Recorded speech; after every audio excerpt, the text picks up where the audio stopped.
एक बार की बात है, एक जंगल में एक बरगद के पेड़ पर एक चिड़िया अपने घोंसले में दो छोटे-छोटे बच्चों के साथ रहती थी।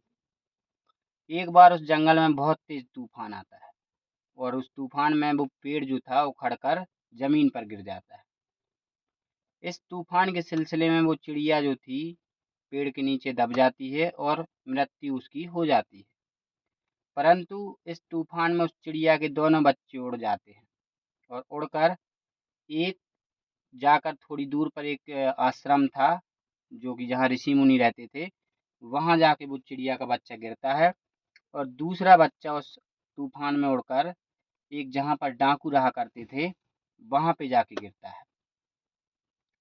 अब कुछ समय बीतता है, वो चिड़िया के दोनों बच्चे अपनी-अपनी जगह पर बड़े हो जाते हैं और दोनों ही एक आश्रम के पेड़ के ऊपर और वो एक जो था डाकुओं का बसेरा था, वहाँ पर एक पेड़ पर अपना निवास बना लेते हैं। एक बार एक राजा उसी जंगल में शिकार करने के लिए घूम रहे थे। अब जंगल में जो है राजा थक जाते हैं अपने घोड़ा के साथ, क्योंकि वो अकेले भ्रमण कर रहे थे। तब वे देखते हैं कि एक पेड़ लगा हुआ है, उसकी छाँव में थोड़ी देर उन्होंने सोचा आराम कर लिया जाए। वो जैसे ही उस पेड़ के नीचे आराम करने, विश्राम करने के लिए बैठते हैं, तभी ऊपर से चिड़िया उन्हें देखती है और वो चिड़िया कहने लगती है कि ये तो कोई बड़ा सेठ लग रहा है, इसके पास धन, जायदाद, सोने, जेवरात पहने हुए है। जल्दी से आओ और इसका गला काट दो और इससे वस्तुएं छीन लो।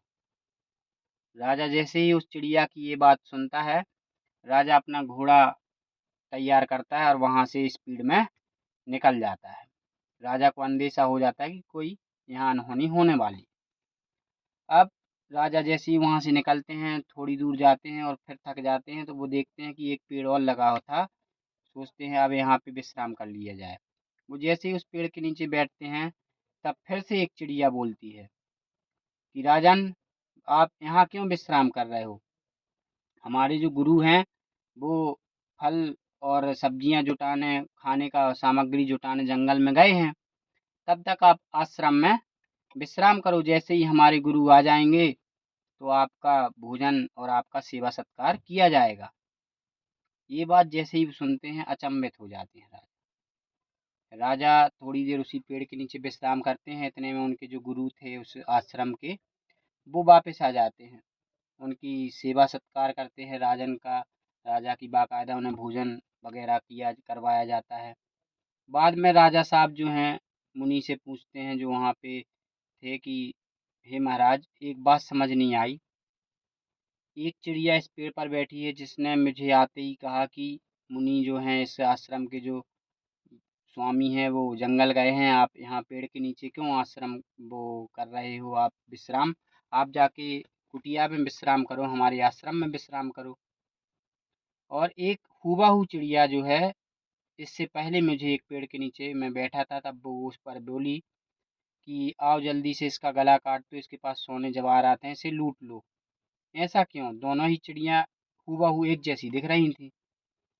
तब जो ऋषि थे उन्होंने अपनी तपस्या से, उन्हें पता था कि इन चिड़िया के बारे में क्या-क्या हुआ। उन्होंने उस राजा को बताया कि ये एक दोनों भाई-भाई हैं और ये बिछड़ गए थे। एक आश्रम में पला बड़ा है और एक वो डाकुओं की संगति में पला बड़ा है, तो इसलिए देख-देख के इसके अंदर अच्छे गुण आ गए और उसके अंदर अवगुण आ गए।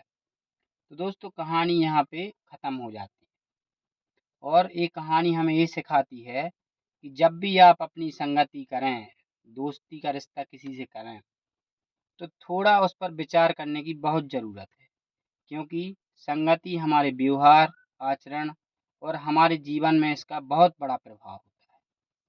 कहते हैं कि जैसी संगत वैसी रंगत। यही इस कहानी का उद्देश्य था। मिलते हैं अगली छोटी सी कहानी के साथ, तब तक के लिए नमस्कार।